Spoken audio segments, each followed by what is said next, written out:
Langsung ke slide. Ini serangan ransomware di per negara di tahun 2022-2023. Slide berikutnya. Kita bisa lihat ini ransomware yang tidak ada seluruh dunia yang tidak terkena serangan ransomware. Dan yang terbesar adalah Amerika Serikat 40,34%, Kanada 6,75%, Inggris 6,44%, Jerman 4,92%, dan Prancis 3,8%. Indonesia terkena dampak sekitar 0,67% dari serangan ransomware. Jadi memang virus ini melanda seluruh dunia dan menjadi perhatian kita bersama.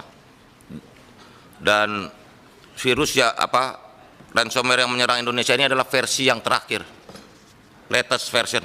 Jadi versi yang terakhir, sehingga menjadi perhatian seluruh dunia terhadap ransomware ini. Lanjut slide berikutnya.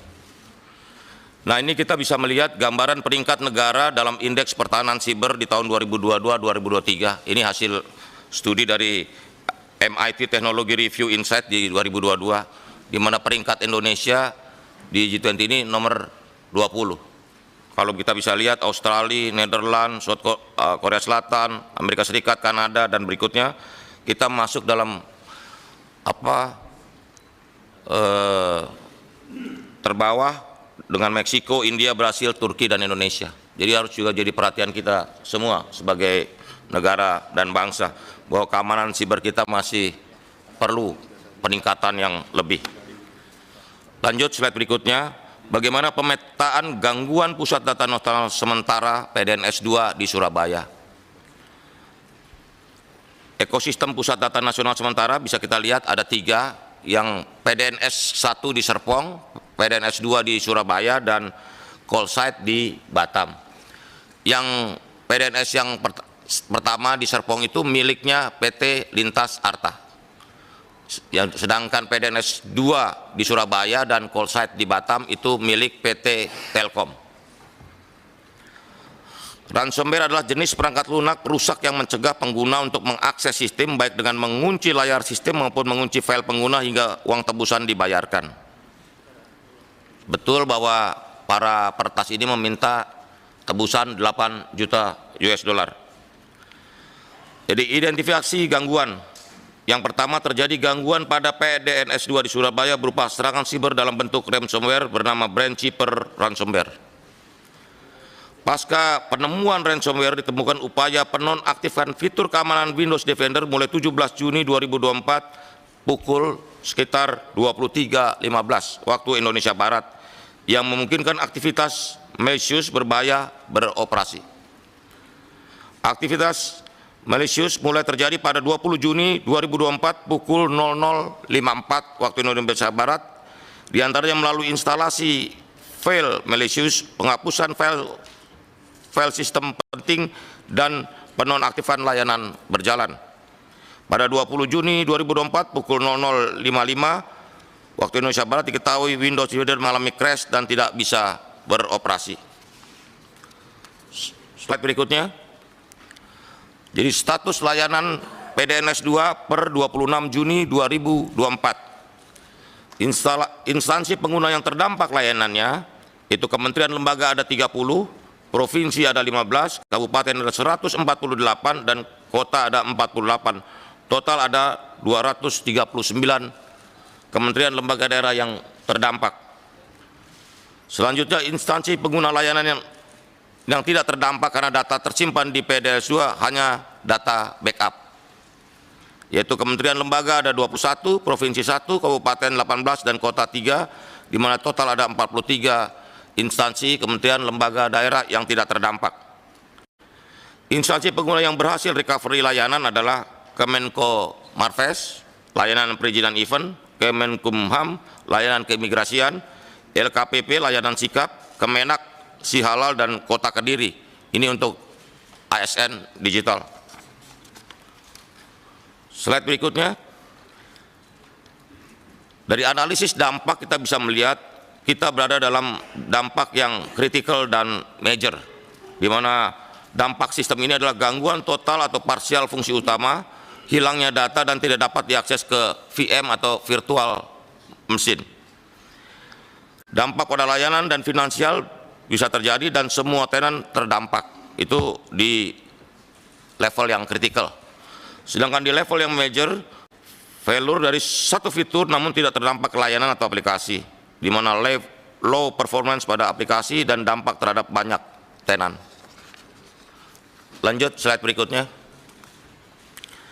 Menurut tugas, kewenangan, dan dasar hukum instansi terkait, tugas Kementerian Kominfo mendapat mandat untuk: 1. Melindungi kepentingan umum dari segala gangguan penyalahgunaan informasi dan transaksi elektronik dengan melakukan pemutusan akses, ini di pasal 40 Undang-Undang ITE, melakukan pemantauan, pengendalian, pemeriksaan, penelusuran, dan pengamanan, pasal 35, koordinasi pengawasan dengan KL lain, pasal 35, dan melakukan penyelenggaraan pusat data nasional, pasal 27 Perpres 95 tahun 2018. Sedangkan Badan Siber dan Sandi Negara (BSSN) mendapat mandat untuk merumuskan, menetapkan, dan melaksanakan kebijakan teknis bidang keamanan siber dan sandi. Ini menurut pasal 3 Perpres 28 tahun 2021. Turut menentukan kriteria teknologi penyimpanan data yang tidak tersedia dalam negeri. 3. Mengatur ketentuan perlindungan keamanan sistem elektronik dari ancaman dan serangan. Dan yang keempat, memberikan pertimbangan kelaikan keamanan pusat data nasional, pasal 30 Perpres 95 tahun 2018. Sedangkan Kepolisian Negara Republik Indonesia mendapat mandat untuk melaksanakan pemeliharaan keamanan, penegakan hukum, dan pelayanan kepada masyarakat, pasal 2 Undang-Undang 2 tahun 2002 tentang kepolisian.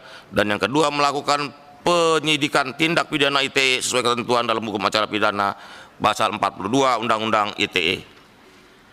Vendor penyelenggara, yang pertama Lintas Arta selaku penyelenggara PDNS 1 di Serpong, dan yang kedua adalah Telkom Sigma selaku penyelenggara PDNS 2 di Surabaya. Setelah kita melakukan koordinasi dan rapat-rapat maraton, kami sudah memutuskan to-do list dari masing-masing kementerian, lembaga, dan tugasnya. Yang pertama adalah first response, terdiri dari Kominfo, KSO, PDNS, BSSN, Kementerian Lembaga Daerah, itu dalam minggu ketiga Juni. Inventarisasi tenan terdampak, sama Kominfo, KSO, PDNS, BSSN, Kementerian Lembaga Daerah di akhir atau minggu ketiga Juni. Pemetaan aset sampai akhir minggu ini sudah harus jelas. Sirkulasi surat kewajiban backup, jadi Kominfo, KSO, PDNS, dan Kementerian Lembaga Daerah sampai dengan minggu keempat bulan Juni.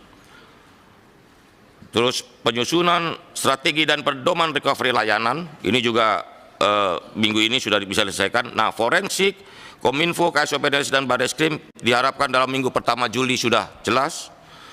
Selanjutnya penyusunan shortlist dan recovery layanan prioritas, Kominfo, KSO, PDNS, Kementerian Lembaga Daerah, itu diharapkan sampai akhir Juli bisa kita recovery total. Selanjutnya pemulih layanan yang memiliki backup, ini dilakukan oleh Kominfo, KSO, PDNS, BSSN, dan Kementerian Lembaga Daerah, diharapkan akhir bulan Juli sudah selesai. Lanjut, itu jangka pendek. Selanjutnya adalah strategi pemulihan layanan jangka menengah dan panjang, di mana jangka menengah kurang dari 3 bulan. 3 bulan sejak insiden, jadi full recovery layanan PDNS 2 KSO, termasuk tindak lanjut rekomendasi hasil forensik, diharapkan pertengahan Agustus 2024 sudah bisa dituntaskan. Redeploy layanan tenan, itu minggu ketiga Agustus 2024. Melakukan perbaikan SOP minggu kedua Agustus 2024, dan evaluasi tata kelola PDNS minggu kedua Agustus 2024. Ini melibatkan stakeholder, seluruh stakeholder yang ada. Sedangkan jangka panjang untuk lebih dari 3 bulan sejak insiden, kita akan melakukan audit PDNS 1-2 oleh pihak ketiga yang independen sesuai dengan SMKI Perban nomor 4 tahun 2021, di mana target minggu keempat September semua audit sistem keamanan PDNS kita bisa dituntaskan. Selanjutnya adalah implementasi hasil audit, diharapkan selesai di akhir November 2024.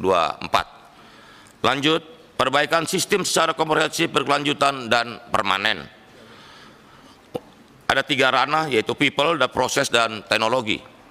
Dalam people, kita melihat peningkatan awareness bagi tenan untuk backup dan keamanan data, peningkatan kapabilitas cyber security para administrator, dan optimalisasi CISOC Cyber Security Operation Center. Sedangkan untuk prosesnya, kita akan melaksanakan yang pertama panduan penanganan insiden CSIRT, pengamanan sistem full scanning, VA, pentest, dan stress test. Tenan wajib mengajukan permohonan tiket backup ke call site Batam. Yang berikutnya pemetaan layanan kritikal. Jadi mana layanan yang betul-betul kritikal dan bisa mengganggu pelayanan publik. Menyusun dokumen pendukung penyelenggara sistem informasi, BCP, Capacity Planning Security, SMKI, dan lain-lain. Improvement Monitoring Log and Activity. Selanjutnya deep analysis terhadap data ancaman serangan siber dan termasuk juga early warning system. Sementara di aspek teknologi memiliki zona DC temporary sebagai DRC atau Disaster Recovery Center untuk high availability, memiliki environment production DRC, call site backup data, melengkapi endpoint security solution, antivirus, IDR, ini istilah teknis semua, OS, hardening, disable, dan sebagainya, melengkapi network security solution, ini sandbox-nya, NGW, FW, IDS, IPS, data loss prevention, dan sebagainya, serta mengatur end user level security, virtualization disable, macros in office file, cyber security awareness training, dan sebagainya. Yang terakhir, kesimpulan dan langkah tindak lanjut, bahwa dalam jangka pendek, yang pertama melakukan forensik dan assessment dengan terus berupaya melakukan decrypt dan penguatan atau hardening di seluruh ekosistem, paling tidak di Surabaya, Serpong, dan Batam. Yang kedua, mengeluarkan keputusan Menteri Kominfo untuk mewajibkan kementerian lembaga daerah memiliki backup data. Dan yang ketiga, meminta seluruh vendor untuk update teknologi keamanan siber terbaru dan termutakhir. Sedangkan dalam jangka menengah, setelah hasil forensik dan assessment dirilis, maka bisa dilakukan penyusunan arsitektur ekosistem PDN yang memiliki tingkat keamanan siber berkelanjutan dan permanen.